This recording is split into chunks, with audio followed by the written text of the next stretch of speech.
High friends, welcome back to my channel. আর এখন আমি তোমাদের জন্য রিভিউ করব জি5 এর রিলিজ হওয়া মিমি চক্রবর্তী অভিনীত নতুন বাংলা ছবি পলাশের বিয়ে। কেমন লাগলো আমার এই সিনেমার ডিটেলসে কথা বলবো এই ভিডিওতে। রিকোয়েস্ট একটাই, ভিডিওটা শুরু থেকে শেষ পর্যন্ত দেখো। আর কোনো কিছু যদি ভালো লেগে থাকে তাহলে ভিডিওটাকে লাইক, শেয়ার আর চ্যানেলটাকে অবশ্যই সাবস্ক্রাইব করে নিও। দেখো, পেমেন্দ্র বিকাশ চাকি পরিচালিত এই যে পার্টিকুলার সিনেমা, এটা ডিরেক্টলি ওটিটিতে রিলিজ হয়েছে এবং মিমি চক্রবর্তী ছাড়াও এখানে দেখতে পাওয়া যাচ্ছে হচ্ছে তোমার সোমরাজ মাইতিকে মানে লিড কাস্টে, এবং পাশাপাশি আরও অনেকে রয়েছে। দোলন রয় রয়েছেন, রজত গাঙ্গুলি রয়েছেন, এরকম বহু শিল্পী রয়েছেন। একটা বড় স্টারকাস্ট রয়েছে। একটা যৌথ পরিবারের গল্প, যে পরিবারের একমাত্র বলতে পারো যে নাতি, যে বিবাহযোগ্য নাতি, সে হচ্ছে পলাশ, যে চরিত্রটা এখানে সোমরাজ প্লে করছে। এবং এই নাতির সাথে মিমির একটা ভালোবাসার সম্পর্ক তৈরি হয়। কীভাবে সেই সম্পর্কটা পরিণতির দিকে এগায়, নাকি এগোতে পারে না, ফ্যামিলির বলতে পারো যে অর্থোডক্স একটা ফ্যামিলির মধ্যে সেই বিষয়গুলো আটকে যায়, কী হয় এদের সাথে, মূলত এই নিয়ে এই পার্টিকুলার সিনেমাটা দেখানো হয়েছে। এবার চলে আসি হচ্ছে পজিটিভ সাইড এবং নেগেটিভ সাইডে। দেখো, প্রথম যেটা আমি বলবো যে পজিটিভ সাইড, এই ছবিতে কিন্তু আতশ কাজ দিয়ে খুঁজলেও পাওয়া খুব মুশকিল। ছবিটা প্রথমত 1.5 ঘন্টা লেন্থের, মানে 1 ঘন্টা 40 মিনিট এরকম কিছু একটা লেন্থ দেখলাম। তো ছবিটাতে প্রচুর কাঁচি চালিয়েছে, যেটা নর্মালি জি5 এর ডিরেক্ট রিলিজ হওয়া সিনেমাগুলোতে হয়। কারণ এটার আমি একদম জলজান্ত প্রমাণ। আমি একটা ছবি আগেও বলেছিলাম যে আমি নিজে শুটে ছিলাম, সেখানে আমি দেখেছি ছবিটার কী কী সিন রয়েছে না রয়েছে। সেটা যখন ওটিটি রিলিজ হয়েছিল মানে আর কিছু বেঁচে ছিল না আর কি। যাই হোক, এখানেও আমার মনে হচ্ছে সেরকমই হয়েছে, কারণ অনেক জায়গায় গল্প কিন্তু নিজের কোয়েন্সিকুয়েন্সগুলো হারিয়ে ফেলছে। তো এটা একটা বিরাট বড় একটা মানে ফ্লস বলতে পারো।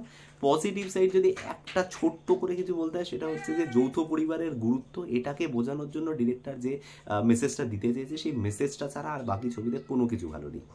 যদি নেগেটিভের পয়েন্ট শুরু করি, তাহলে প্রথমেই যেটা বলবো সেটা হচ্ছে ভীষণ ইনকনসিস্টেন্স একটা চিত্রনাট্য, যেখানে কিন্তু কোনো কানেকশন নেই। প্রথমত যেটা হচ্ছে মিমি এবং সোমরাজের আলাপ হওয়ার জায়গাটা চলো মেনে নিলাম, কিন্তু তারপর থেকে তাদের যে কনভারসেশন, মানে যেভাবে একটা সদ্য আলাপ হওয়া, সদ্য একটা বলতে পারে গুন্ডাদের হাত থেকে একটা মেয়েটাকে বাঁচানোর পরে একটা ছেলে আর মেয়ে ট্যাক্সিতে ফিরছে, তাদের কনভারসেশনের প্রথম লাইনটা হচ্ছে কি, লাগানোর জন্য কিছু আছে? উত্তর হচ্ছে না। মানে ওই ভলিনি বাই এর কথা বলছিলাম, ওয়াই দিস জোক, মানে কেন, মানে এটা তো কোনো লজিকই ক্রিয়েট হয় না, এই কনভারসেশনটা কেন? এবং তারপরের মিটিংটাই হচ্ছে ইকো পার্কে, এবং সেকেন্ড ইকো পার্কের মিটিংয়েই তারা প্রেমে পড়ে যাচ্ছে। মানে তারা অলরেডি গান হাত ধরে গান টান গাইছে আর কি, মানে তার মাঝে একটা ফোন কনভারসেশন হচ্ছে। সেকেন্ডলি, ফোন কনভারসেশনে ছেলেটি একটা ব্লান্ট মিথ্যে কথা বলে, যেটা দিয়ে রিলেশনটা শুরু হয়। কিন্তু কেন মিথ্যেটা বলছে, এই মিথ্যেটা কেন মেয়েটার জন্য ইম্পর্টেন্ট, সেটা কিন্তু তখনও এস্টাবলিশড হয়নি। মিথ্যেটা বলে দেওয়ার পরে গল্পটা যখন দাঁড়িয়ে যাচ্ছে, তখন এক্সপোজ করা হচ্ছে যে মেয়েটা বেসিক্যালি এটা পছন্দ করে বা ওটা পছন্দ করে না, বা দর্শককে আগে জানানো হচ্ছে।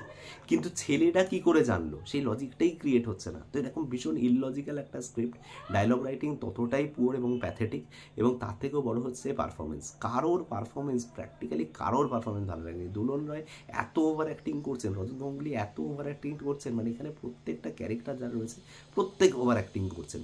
এবং সোমরাজ মাইতি, যাকে বেসিক্যালি বলতে পারো যে ব্যাক টু ব্যাক শ্যাডো ফিল্মসের ছবিতে আমরা দেখি যে অভিনয় করে যাচ্ছেন, প্রচুর ছবি ওনার আসে, একটাও ছবি পারফরমেন্স দিয়ে মনে রাখার মতো থাকে না। মানে ছবিটা দেখো, তারপরে কিছুদিন বাদে ভুলে যাও।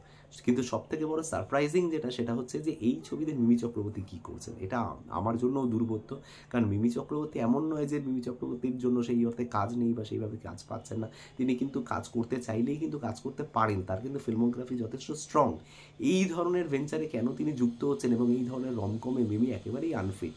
এবং ক্যারেক্টারটা হয়তো মনে হতে পারে যে তাকে ভেবে লেখা হয়েছে, কারণ তার মধ্যে ধরো সেই যে ধরনের ড্রেসিং বা যেগুলো দেখানো হচ্ছে, সাউথ কলকাতার একটা মেয়ে দেখানো হচ্ছে, সেই সব জায়গাগুলো ম্যাচ করছে। কিন্তু পারফরমেন্স এবং মানে অদ্ভুত ধরনের, আমি সত্যি কথা বলছি যে মানে এই ছবিটাতে একটা জায়গা রয়েছে কমপ্লিটলি বোঝা যাচ্ছে যে একটা শর্ট মিস হয়েছে। যে সোমরাজ ফোন করে মিমিকে একটা ফোন করছে, ফোন করে একটা কিছু বলছে, এবং সেখানে মিমি কিছু একটা আনসার দিচ্ছে যে ঠিক আছে চলো ইকো পার্কে দেখা করবো অমুক দিন। সেখানে মিমির প্যাচ শটটা হয়তো নেয়নি, কনভারসেশন যখন ফোনে হচ্ছে উল্টো দিকের লোকটাকে দেখাতে হয়, সেটা হয়তো নিতে পারেনি, ফাইন। সেটার পর্যন্ত নেই, মানে সেটার ডাব পর্যন্ত নেই। তো what kind of involvement is this? একটা প্যাচ শট নেওয়ার জন্য আলাদা করে নেওয়া যেত না? মিমির ডেট পাওয়া যায়নি, বা হয়তো বাজেট পাওয়া যায়নি, তাহলে অন্তত ডাবিংয়ের সময় তো সেটা করা যেত। ডাবিংটাও নেই, উল্টো দিকে ভয়েসটাও নেই, শুধু একা করছে। এবার বলতে পারো যে এটা একটা বলতে পারো যে একটা দর্শক, মানে একটা লিবার্টি থাকে ডিরেক্টরে, যে সে দর্শককে চিট করতে পারে, বুঝিয়ে তো দেওয়া হলো, মেসেজ দেওয়াটাই না। বাট স্টিল মানে এই এত ছোট ছোট জিনিসে চিট করার কি আছে? I really don't know. আর আরেকটা যেটা সব থেকে বড় লেট ব্যাক, সেটা হচ্ছে এই ছবির যিনি ডিরেক্টর পেমেন্দ্র বিকাশ চাকি, একজন কিন্তু নাম করা একজন সিনেমাটোগ্রাফার। আজকে বাংলা ইন্ডাস্ট্রিতে কিন্তু সিনেমাটোগ্রাফারদের তালিকা তৈরি হলে তিনি কিন্তু একটা বেশ ভালো পজিশনে থাকবেন। কিন্তু শর্ট টেকিংয়ের ক্ষেত্রে সেই ইনোভেশনস কোথায়, নতুনত্ব কী আছে? একটা সেই এস্টাবলিশমেন্ট শট, একটা মিড শট, একটা ক্লোজ আপ, এর বাইরে আলাদা করে কোনো ডিফারেন্ট একটা ক্যামেরা অ্যাঙ্গেল, কোনো একটা অদ্ভুত কোনো একটা জার্কি মুভমেন্ট বা কোনো কিচ্ছু নেই। একটা ফ্ল্যাট মনে হচ্ছে যেন ট্রাইপড বসিয়ে, কয়েকটা সিন তো এরকম রয়েছে ট্রাইপড বসিয়ে শ্যুট করে দেওয়া হয়েছে, কিচ্ছু নেই তার মধ্যে, বা একটা ট্রলি করা হয়েছে বড়জোর।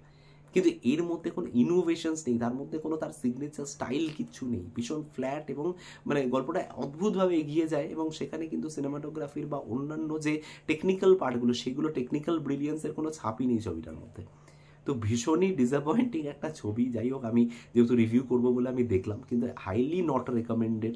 এটা মানে ওটিটিতে গিয়ে বসে দেখা 1.5 ঘন্টাও, মানেও 1.5 ঘন্টা সময়টাকে নষ্ট করা বেসিক্যালি। তো এই ছিল আমার review about the film called পলাশের বিয়ে। কেমন লাগলো তোমাদের কমেন্টে এসে জানাতে পারো। যদি এই ভিডিও থেকে কোনো কিছু ভালো লেগে থাকে, ভিডিওটাকে লাইক, শেয়ার এবং চ্যানেলটাকে অবশ্যই সাবস্ক্রাইব করে নিও।